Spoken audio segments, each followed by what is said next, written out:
I may have come into the Ministry of Defence with a reputation as a numbers man, but I've quickly understood that defence is a very human endeavour.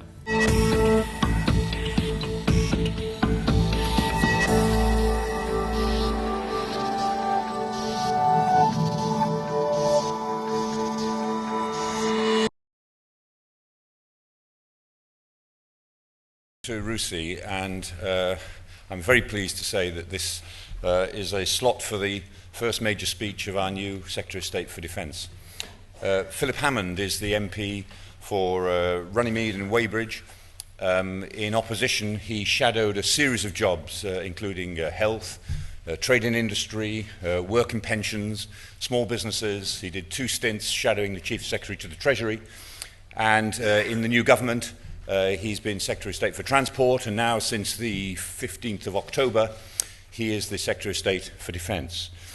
He is known for a man with a very forensic grip on detail and a fierce commitment to get to the bottom of issues. He has a clear strategic vision, and I think it's reasonable to say that he will need all of those qualities in the job in which he is engaged. As members of this institute, we take different views, of course, on this or that aspect of the SDSR, but I think there's no serious disagreement on the need for reform, and I think, Secretary of State, that the best wishes of all of the members of this institute and the staff of this institute go with you as you perform the role of Secretary of State for Defence. Sir, we look forward to your speech.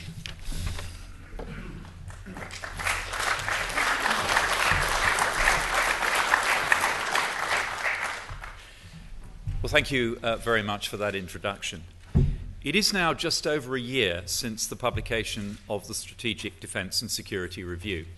It was long overdue and undeniably necessary. Overdue because it represented the first thorough review of defence for well over a decade during which the international environment had evolved dramatically and Britain's armed forces were operating at a consistently high tempo. Necessary to set a sustainable course for the transformation of Britain's armed forces to ensure they are structured, supported and equipped to effectively protect our national security in the face of the threats they will encounter in the decades to come, rather than for the challenges of the past. And necessary, too, to tackle a forward defence programme that had been allowed to grow way beyond the resources available, particularly at a time when the overriding strategic requirement was and remains to bring order to the public finances. So it's been a year of transition in defence as we begin the difficult process of making the SDSR a reality. Meanwhile, in the midst of all this change, we must never forget that since the publication of the SDSR, around 30,000 members of our armed forces, including many from the reserves, have risked their lives for this country on operations in Libya and Afghanistan. And today, I want to focus on the success of our armed forces during this year, protecting our national security by projecting military power far beyond our shores. Because protecting this nation and our dependent territories against those who threaten our security is the primary purpose of defence. Whether it is standing operations such as defending the skies above Britain, protecting our trade routes, or maintaining our continuous nuclear deterrent, or whether it is on high-intensity operations alongside allies and partners as in Libya and Afghanistan. The National Security Strategy sets out clearly how Britain's security and interests can only be defended by taking an active role in the world.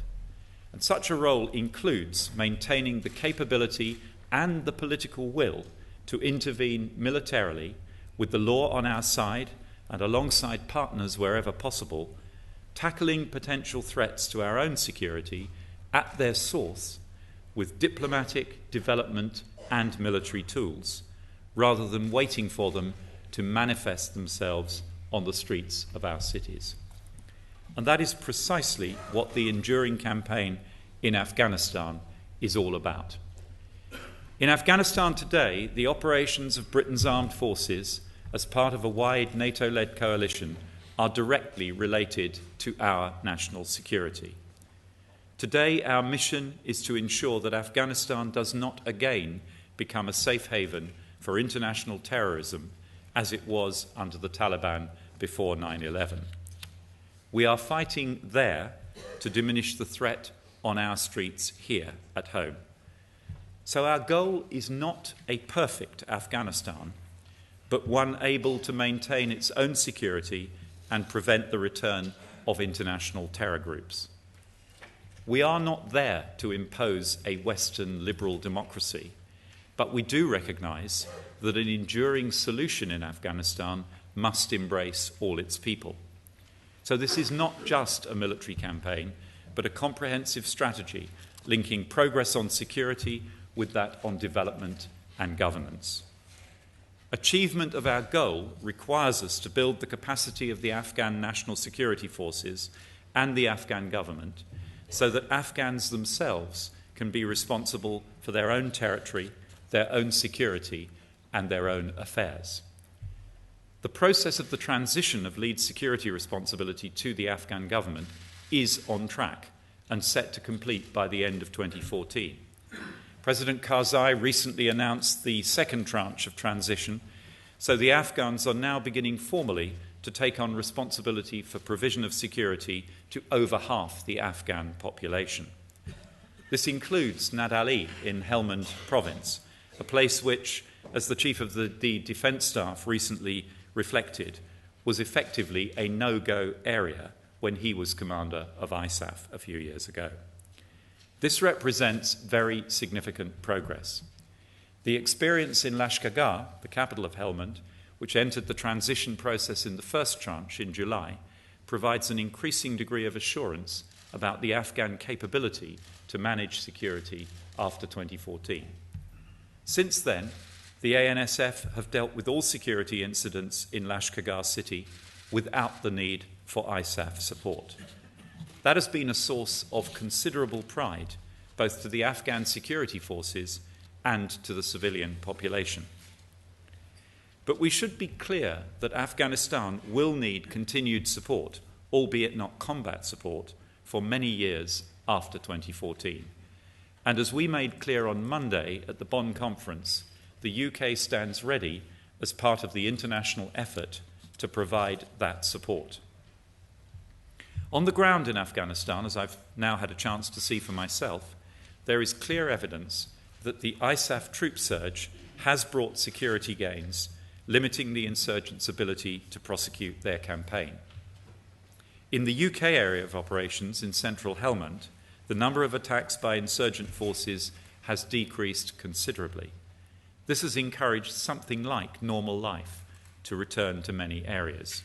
Bazaars are opening, schools are operating, basic healthcare is being delivered. After decades of war, the population is understandably cynical. But through these small steps, the Afghan government is beginning to win the trust of the people, and the power of the insurgency over hearts and minds is correspondingly waning.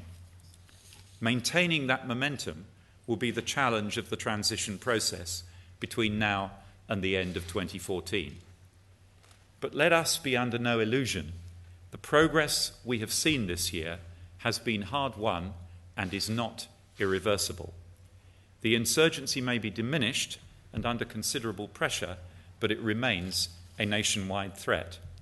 And the sectarian-inspired bombs this week demonstrate the complexity of the situation in Afghanistan. So there's no room at all for complacency, and much work needs to be done to maintain momentum and support the ANSF.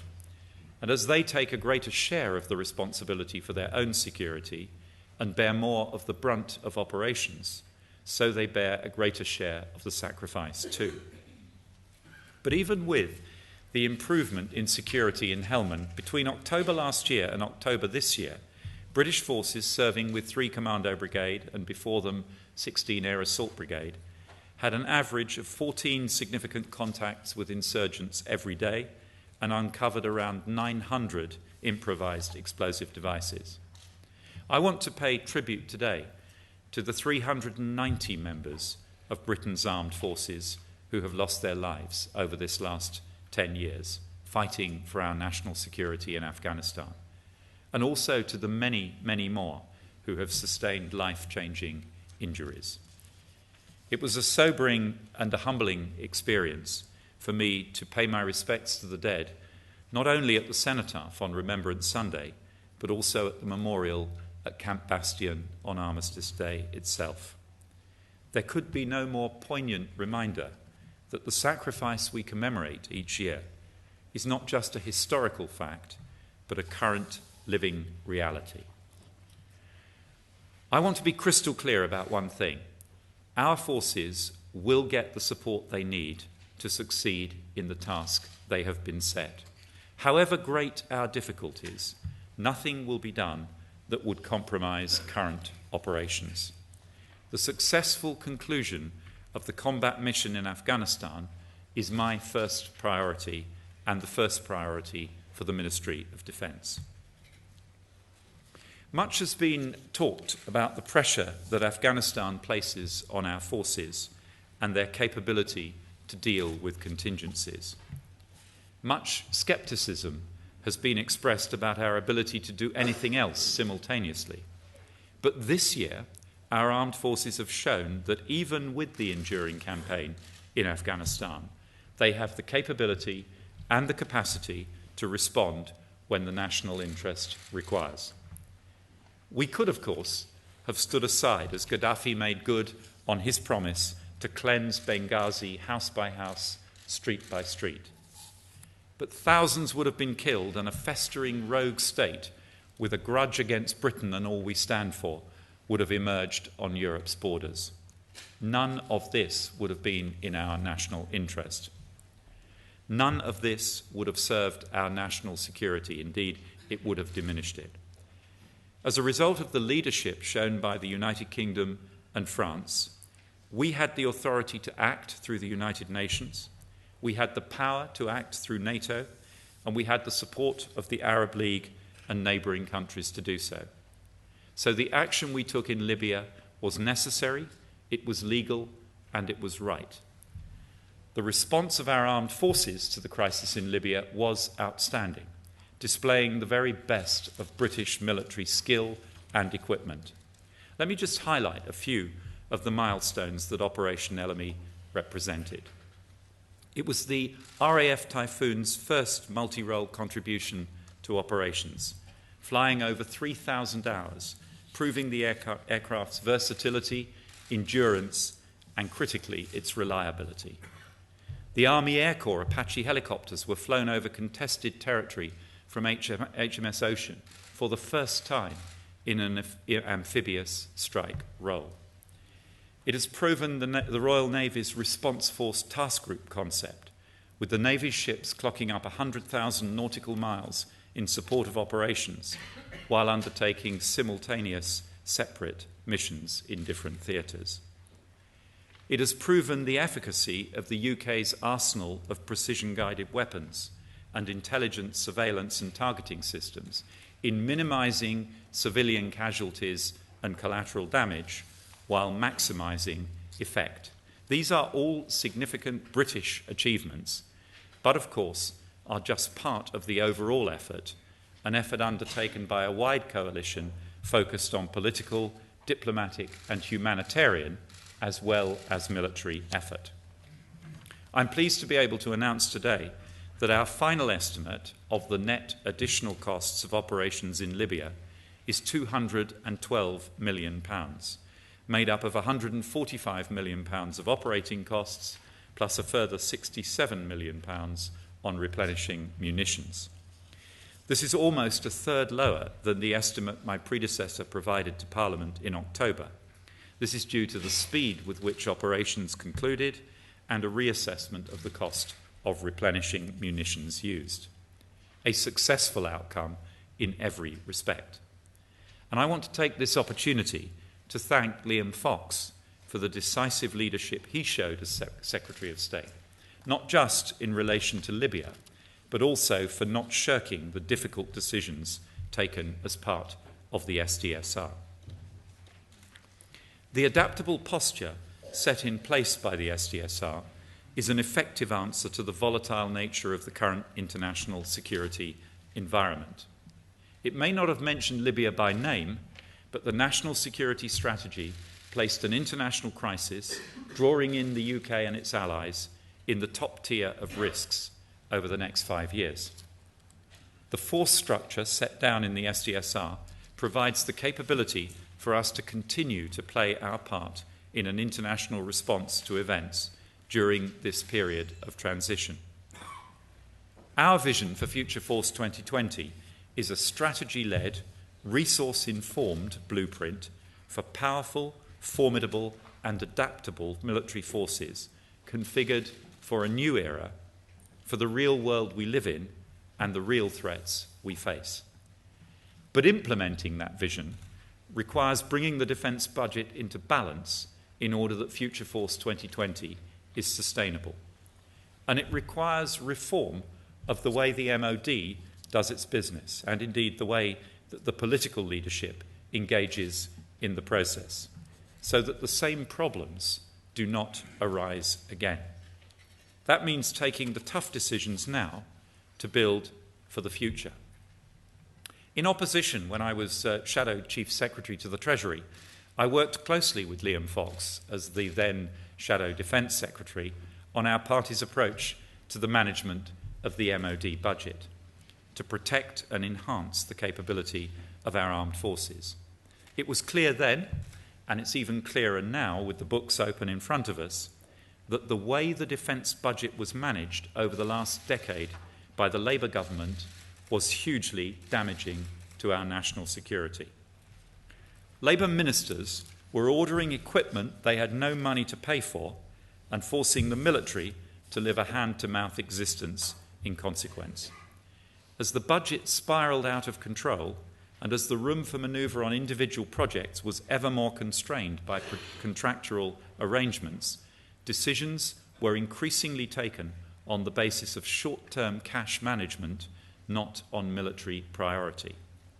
Now, I am a budget balancer by instinct, but the purpose of the MOD isn't simply to balance the books. It exists to ensure the defence of the country. And by allowing the budget deficit in defence to reach such unsustainable levels that it threatened the entire defence programme, the last government betrayed the armed forces and utterly failed in its duty to the country.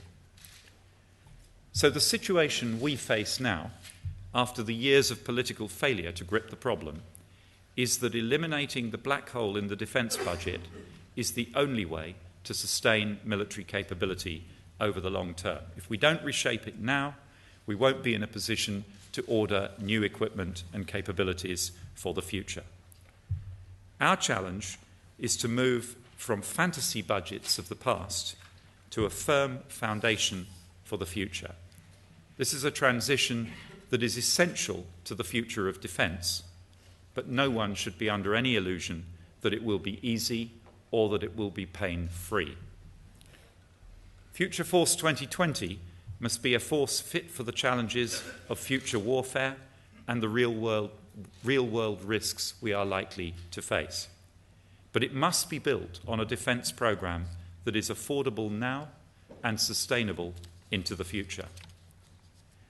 There are siren voices in the wake of the Libyan operation calling for another wholesale rethink of defence and security, to have another SDSR.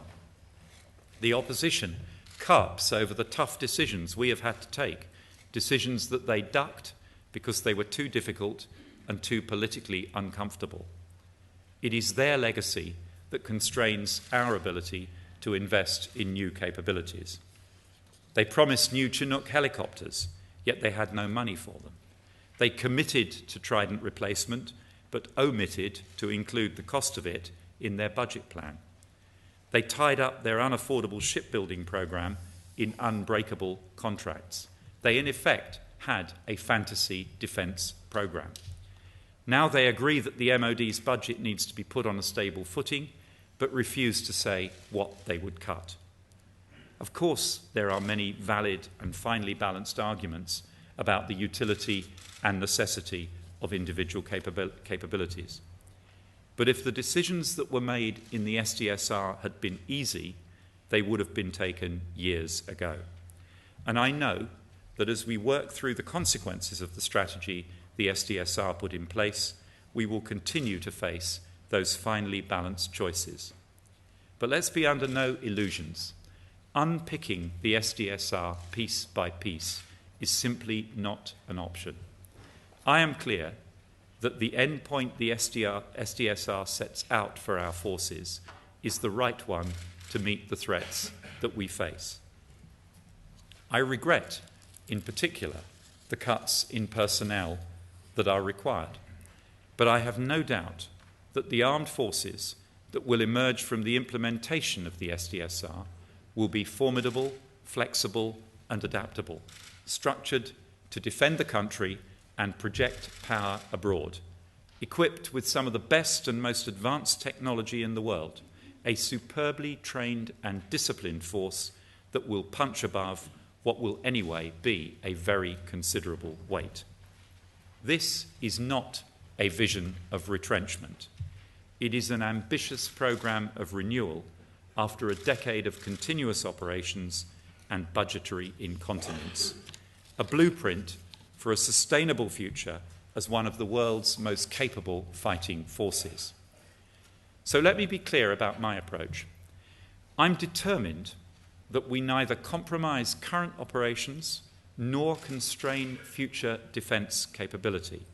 That means we will not remove critical skills and capabilities that are irrecoverable so that we retain the ability to scale up in the future if the threat demands it and the means permit it. My first rule is that whatever our current constraints, we must not preclude our successors from doing more. And my second is that our future strength lies in partnership, and we must guard those assets, capabilities, and competencies that allow us to add value to our most important alliances. So we will not carelessly throw away core competencies that may be essential to our defence in the future or which make us attractive alliance partners today. But operational effectiveness has to remain the watchword for everything we do, and we will continue to learn from our experience. We will change and adapt with the evidence and the circumstances. We will value our history and traditions, but we will not be slaves to them. And in that spirit, I can announce today that I've accepted the recommendation of the First Sea Lord that women should be allowed to serve in submarines in the future.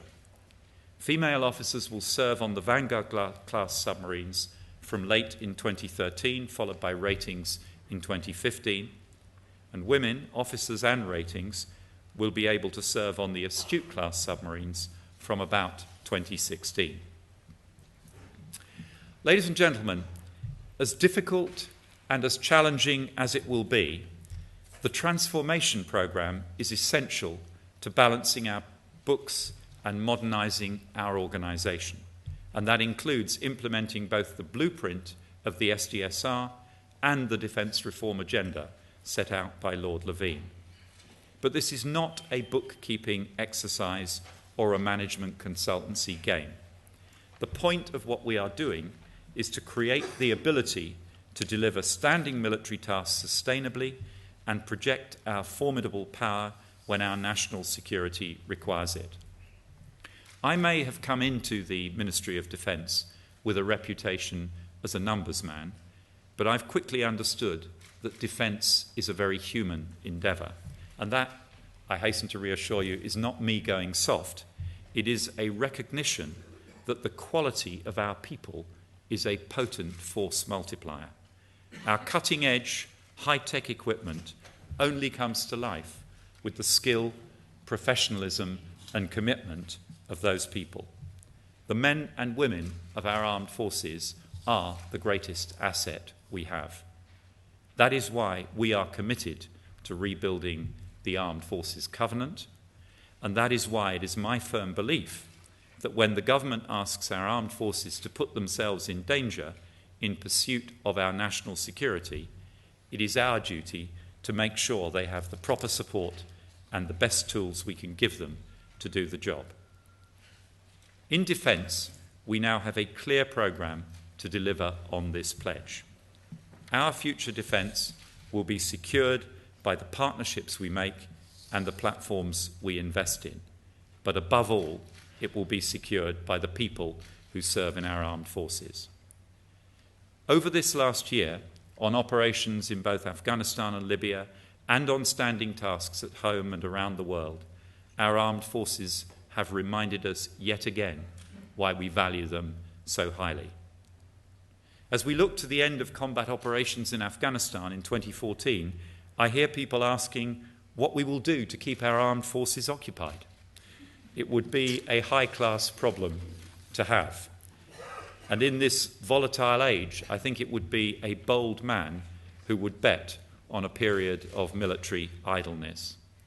But whatever the future brings, whatever the challenges they are faced with, I do know that the men and women of our armed forces will rise to them magnificently. Thank you.